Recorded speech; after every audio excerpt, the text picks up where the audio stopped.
Are you just starting out composing your own music? Hi, this is Mark Giovanni from Cinematic Composing, and today I'm going to walk you step by step on how to compose a complete piece from beginning to end. I'm going to show you how to compose a very simple 16-bar piece of piano music, complete with melody, accompaniment, basic structure, and as a bonus, I'm going to show you how to very basically orchestrated with a few more instruments like strings. Why are we doing this video? Well, in cinematic composing, we've trained more than 10,000 composers from beginners to pros to making a living as a composer, working as a composer. We've been doing this for almost a decade. Now, as a father, got two kids, they are 3 and 4. I'm teaching them how to compose music, and what I'm gonna show you is exactly what they are learning, so if they can, you can as well.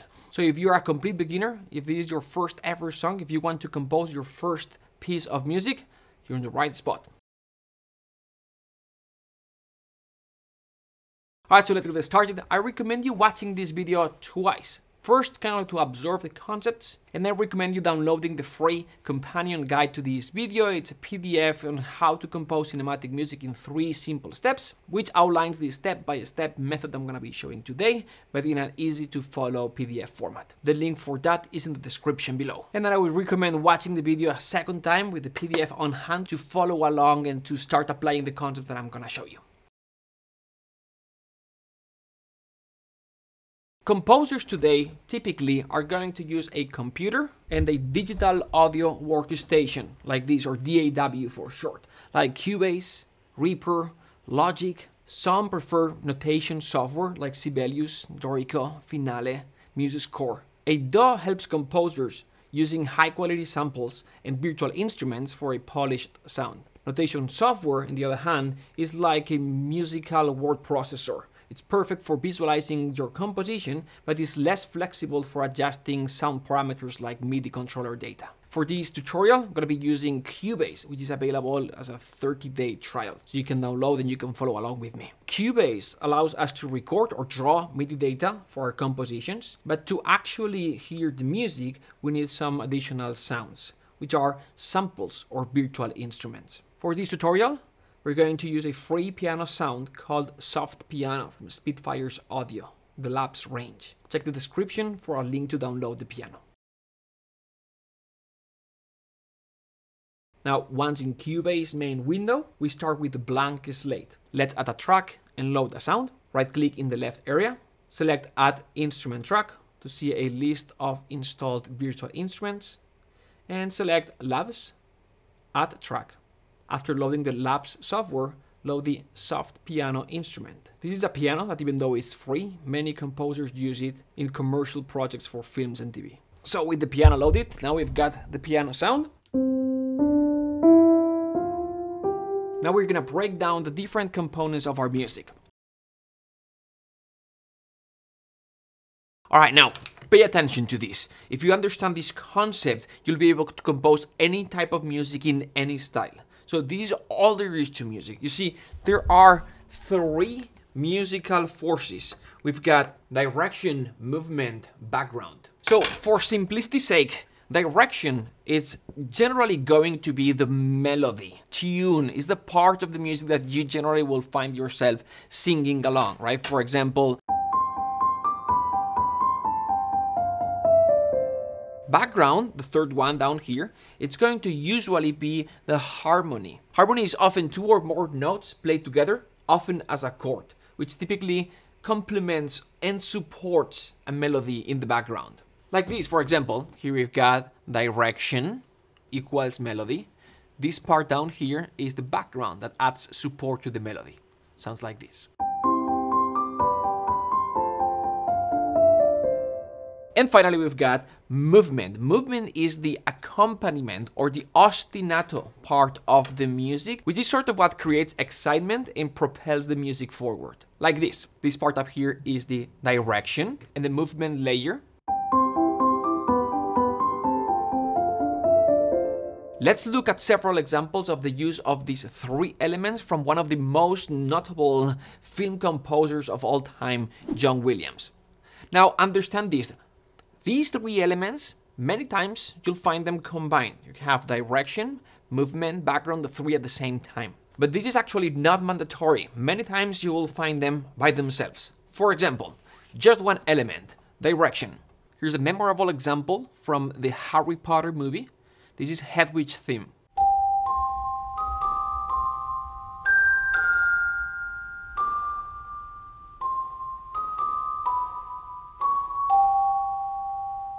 Now the next example is going to be two elements combined. In this case, direction and movement, melody and an ostinato. Here's an example from the Riders' March, from the Riders of the Lost Ark movie, that combines direction and movement. Here's direction, here's movement.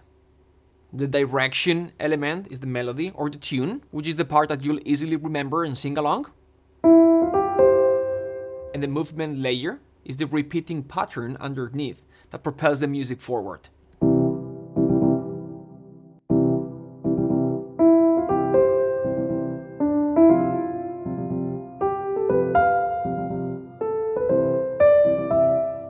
So in the last example, we combine direction and movement. This one, the next one, we're gonna combine direction and background, still from the same movie. This is Marion's theme. Here we've got direction, and this part underneath is background. Remember, for simplicity's sake, background is going to equal to harmony, which is the part of the music that is going to give support to the direction element. So here's direction.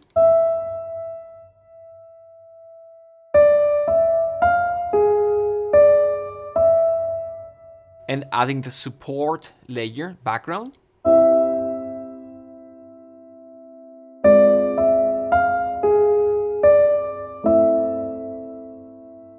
Typically, we're gonna have the strings playing this background part of the music. If we replaced the piano for this part here, it would sound like this.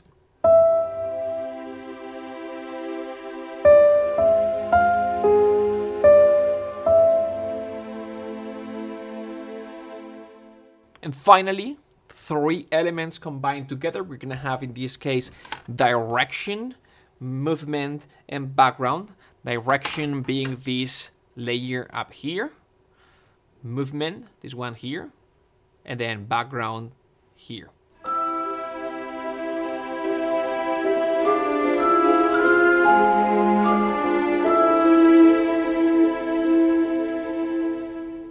Alright, so we just learned the concept of the three musical forces. You now understand the different parts of the music. Next, you're gonna learn how they interact with each other. This is very important. Why is it important? Well, because like everything else in life, if you just know the concept, the what, but you don't understand the why, the reason behind how to actually use it, then you're gonna be basically left, when composing music, to copying others or using cliches or watching a YouTube video with like the most common cinematic chord progressions. You're basically going to be copy pasting kind of thing. You're not gonna be actually creating. And what I want for you is to kind of have the autonomy as a composer, even though these are the first steps for you to create from within. So we're gonna take a couple of minutes to explain this, gonna give you a little bit more of depth, and then we're gonna start composing, all right? So you see, music is like everything in life. What do you mean? Well, in life there's always a main element, and then you've got the background. This is the background information. Just like this. This is the main element, right? You're watching this video. I'm the main thing at the moment, explaining this. You're listening to me. Then there's background. It's stuff that maybe you don't pay attention to, but it's there, it's important. The main element is obvious and in your face. The background element is not as obvious and many times will change the meaning. Keyword being changing the meaning. So for example here, main element, very obvious, in your face. And then we've got all the background. Another example, the creation of Adam by Michelangelo. Main element, these two guys. But if we change the background, it could change the meaning, right? Affirmative. Yes, it could. Apparently, these two images, two men, arms extended towards each other, their fingers nearly touching, are the same. But again, we change few elements in the background, changes the meaning. So what does changing the meaning actually mean? It's basically a different interpretation or a different experience of the same concept. For example, let's just imagine that you are going to take a walk. You're headed from point A to point B. Let's say this is 1 mile. The backdrop, that could be a lush forest, bustling city, or a serene beach. Each setting puts a unique spin to your walk, changing the way that you experience it. You change the same 1 mile, but the experience is completely different. And even if we don't change the background, this is the most important part, we could change how we interpret things based on our perception. What? Yes, pay attention because this is gonna change the way that you look at music. Let's just imagine just for a second that you are taking a walk downtown LA, downtown Los Angeles. You're there, and it's like, man, this is so dirty and polluted and noisy and Or you could be like, look up at the skyscrapers and you're like, isn't it amazing what the humans could build? Isn't it beautiful to live in this era? Two interpretations of the same event. Music is exactly the same. Direction is always going to be that obvious element. For example, this melody.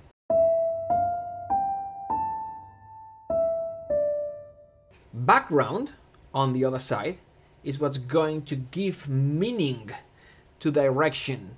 It's going to make you interpret direction differently depending on the background. The meaning that you give to direction is based on how you interpret things because of the back. You get the point. I'm basically just saying that background element is very subtle, but it's very important. I'm gonna prove it to you right now. So I'm gonna combine two layers, direction and background. Direction is gonna be a melody. It's gonna be always the same. It's gonna stay consistent 4 times. Background is going to be harmony, and it's gonna change. Each time giving to the melody a different meaning. First time it's gonna be happy and uplifting. Second time is going to be sad. Third time is going to be magical. Last time is going to be dark. Here's the first version.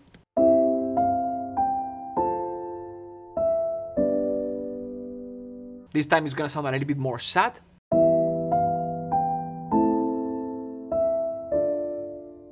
Now this one is gonna sound a little bit more magical, especially towards the end.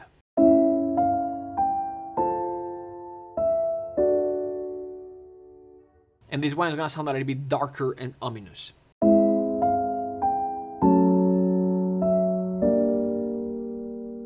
Obviously, with a little bit of help of orchestration, we could take these feelings moods even farther, especially the last 2 ones. But the important part is that the power of music, and especially in film music, where it's all about feelings, the power of music lies in the background. Alright, so with that, we've learned 3 musical forces: direction, movement, background. Direction being the most important element, that melody. Movement is what propels the music forward. Background, usually harmony, what gives meaning to the direction. And with that, we are ready to start composing our first tune. When writing music, you can either start with your melody first and then work out the harmony afterwards, or you can start with the harmony first and then compose the melody based on the chords.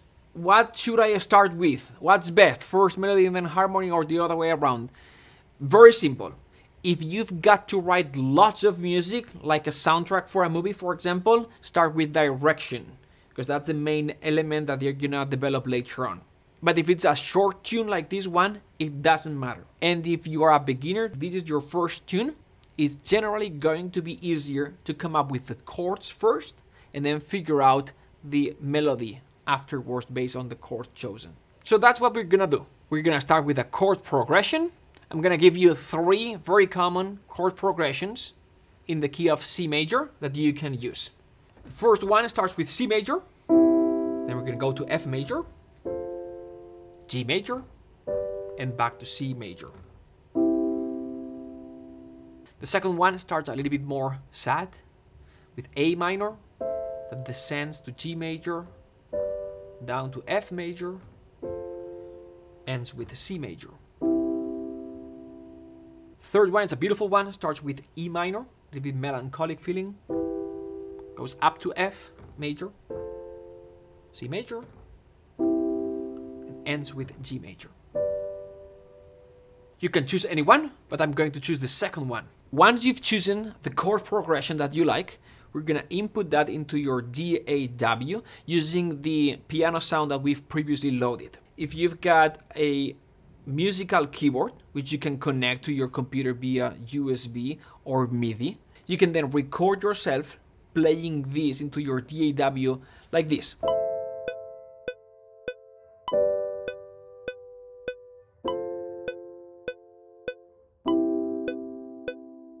If you don't have one of these, perfectly fine, no problem. You can draw the notes in with the mouse like I'm going to do right now. So in Cubase, you're gonna go up here and click to the Draw tool, like this.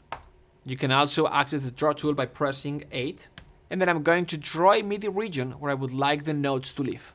So draw a MIDI region that lasts 4 bars. 1, 2, 3, 4. Then, with the Select tool activated, which you can also access by pressing 1, double-click the region to go into the key editor, where you can now input the notes. Using the piano on the left-hand side for reference, you can now draw in the notes of the chord progression like this. Select the Draw tool one more time, and then we're gonna write the notes like this.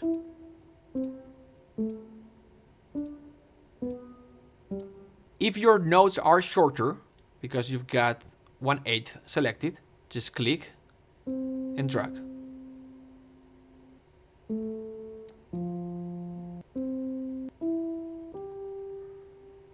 If one of the notes was a little bit shorter, select the Select tool and then make it longer.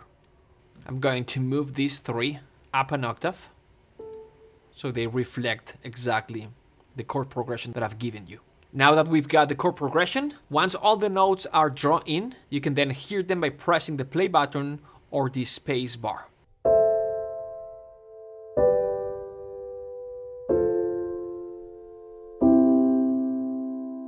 Now that we've got the chord progression, the background, let's write the melody or direction on top. I'm gonna show you 3 ways to write a melody. They're all fine, they all work, but number 2 is best. Why?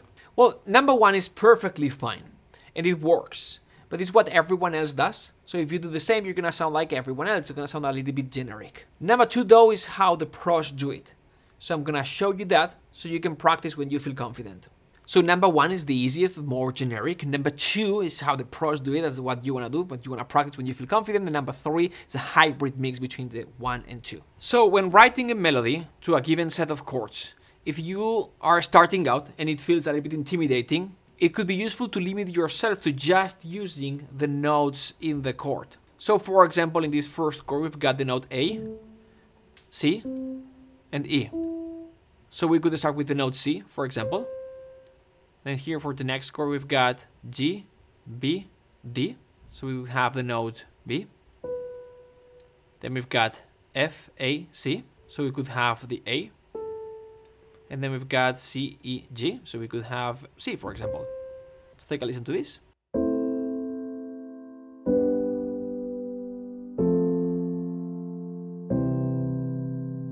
Still a little bit boring because the notes, the melody feels part of the harmonic progression because it's essentially following the same rhythm. A way to help separate the melody from the chord progression is changing the rhythm. So something that you can do, that's very easy, is to draw in a batch of notes in a particular rhythm, like this.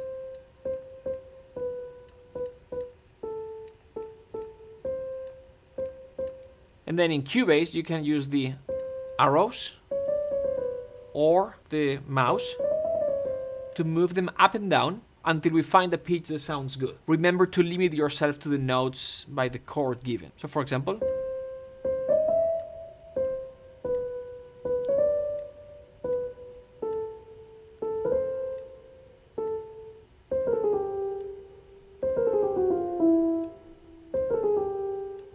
something like this.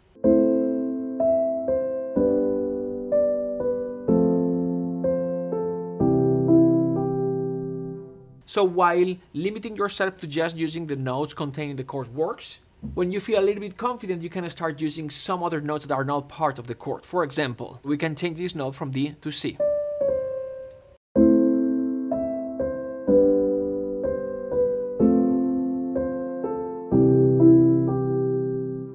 If you do this, just make sure that a good proportion of the notes of the bar match the underlying chord or harmony. So this is the first option on how to write a melody, what I call trial and error, right? You try things and when it sounds good, it works. The second option is trusting your intuition. It's the complete opposite.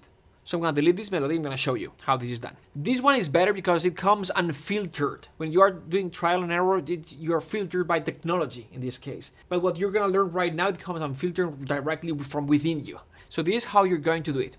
First, sing it in your head, sing it out loud, and then record it in the sequencer. So in your head, sing it out loud, and then the sequencer. Here we go.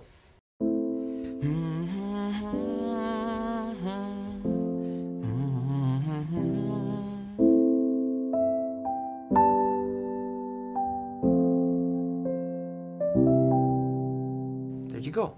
And then you can perfect that a little bit.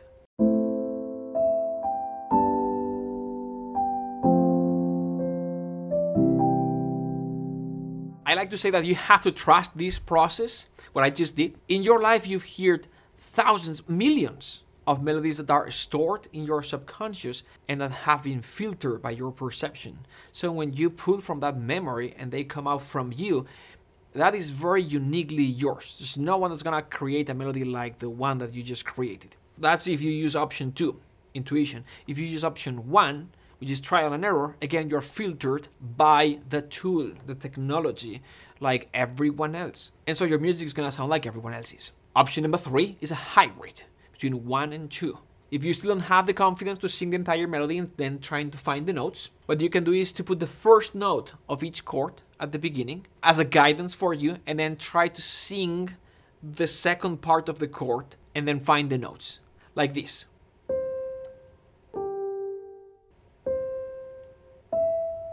So now we've got the first note, and then we're gonna try to complete the rest of the melody by singing it. If you have this question, the first note, which note should it be? This one, or this one?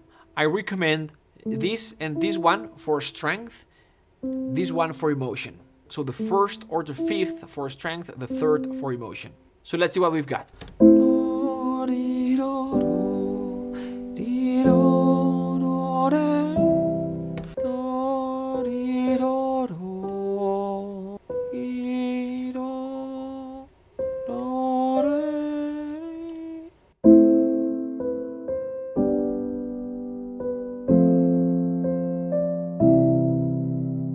You go. All right, so we've written 3 melodies for the first 4 chords using 3 different techniques. Let's just stop here for a second.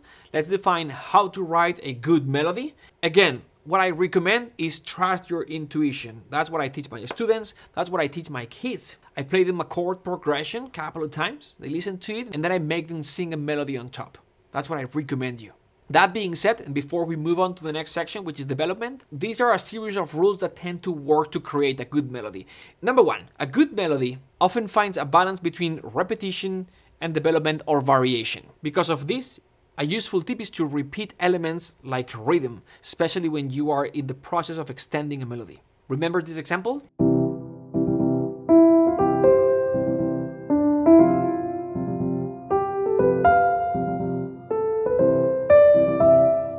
Right, the same rhythm over and over and over and over again. So repetition, rhythm, variation or development, different notes. Also, try to avoid large leaps between notes in your melody. Generally, the smaller the steps, the better. There are many exceptions to this, but this is a general rule.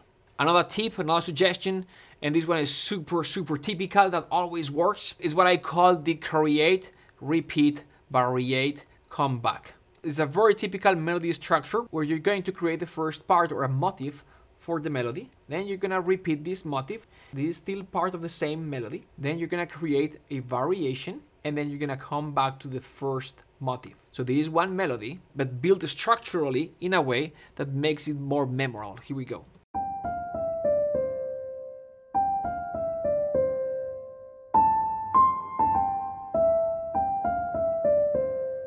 And the last tip to write good melodies is to use the principle of predictability by repeating over and over and over again the beginning of a motif and then changing the ending. Sounds like this.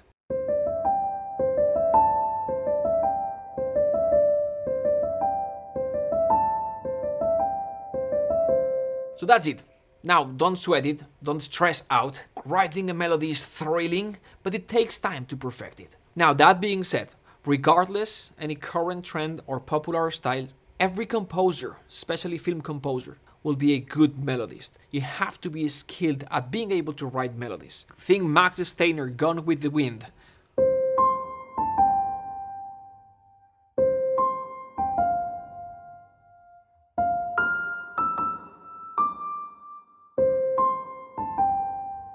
Or John Williams, Star Wars.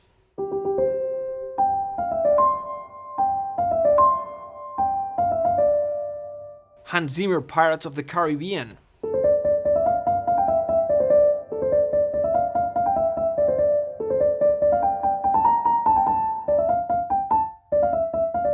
Or John Powell, How to Train Your Dragon. There's always a moment where a catchy melody is just what you need. In Momentum, we dedicate an entire month of mastering melody creation, and it's led by Christopher Young, composer behind the music of Spider-Man. Stick with it and you'll be humming your own tunes in no time. Alright, let's continue. So you've got your 4-bar melody and chord progression, you've got direction, background. Good melodies balance repetition and development, so we're going to start by duplicating this section, and in Cubase, select the melody and the chords and hit Ctrl D or Command D for Mac to make a copy. Now in this new section, we're going to tweak a few notes from the melody, but we're going to keep the same notes in the chord, the same chord progression.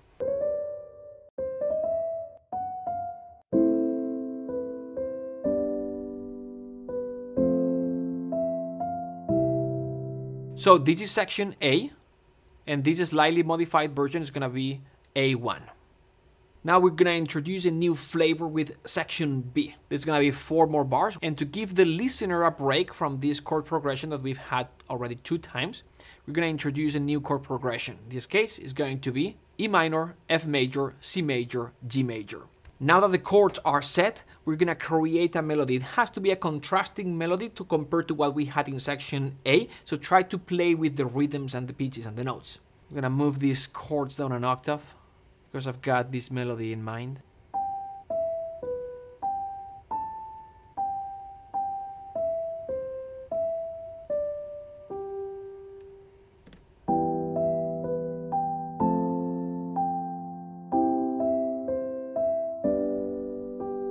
So having established section B, we're going to circle back to section A to wrap up the piece. We're going to select section A, these 4 bars, and we're going to move them, click, select option, and move them to bar 13.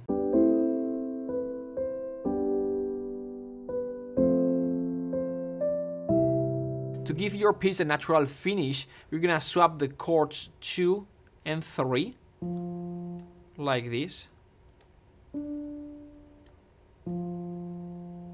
Because when you've got the 5th before the 1st, this 5 to 1 creates a sense of resolution. Plus this C major chord, which is the 1 in C major, is the home chord, which will reinforce the conclusion. Now adjust the melody to fit this new chord order. And try ending on the home note, which is C. We'll call this modified section A2. And now we've got a 16 bar piece, 4 sections, A, A1, B, and A2. Time to give it a listen.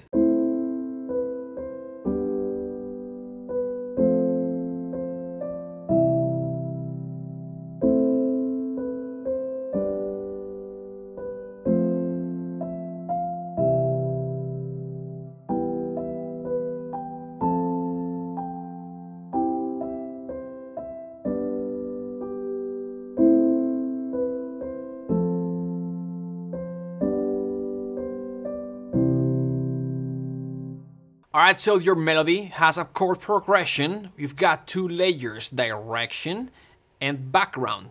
Let's incorporate a 3rd layer, movement. To do this, we'll add an ostinato, a rhythmic pattern that adds movement and energy. Here are 4 ostinatos. For each one, stick with the notes with the respective chord. For example, this works for a C major chord. We're using the notes C, E, G. If we use an A minor chord, adapt the notes for that chord. For smoother transitions, keep the same note shape in your ostinato with each chord change. For example, A minor is going to be A, C, E, C, and then when we switch to G major, it's going to be G, B, D, B. So it's always 1, 3, 5, 3, 1, 3, 5, 3, 1, 3, 5, 3, etc. This is how the first 4 bars sound so far.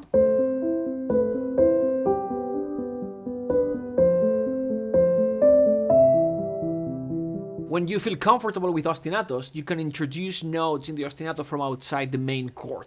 I'm gonna do this in the first 2 bars of the section B of your piece.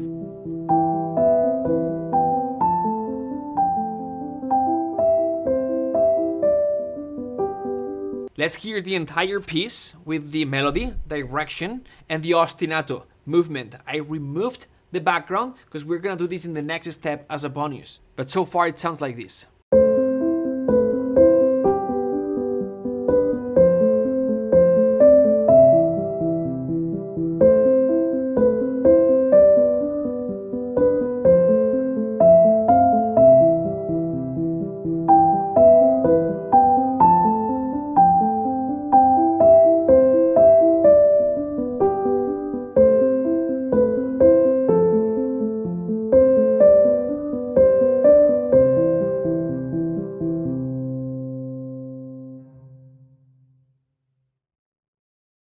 So this is your finished piece. To make it a little bit more cinematic, we're gonna replace the background from piano to strings. This is how it sounds.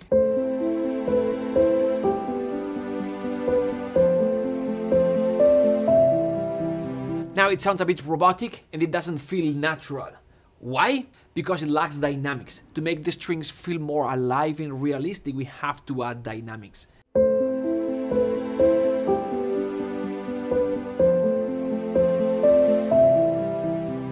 With all the dynamics and a little bit of work in the voice leading, the complete piece sounds like this.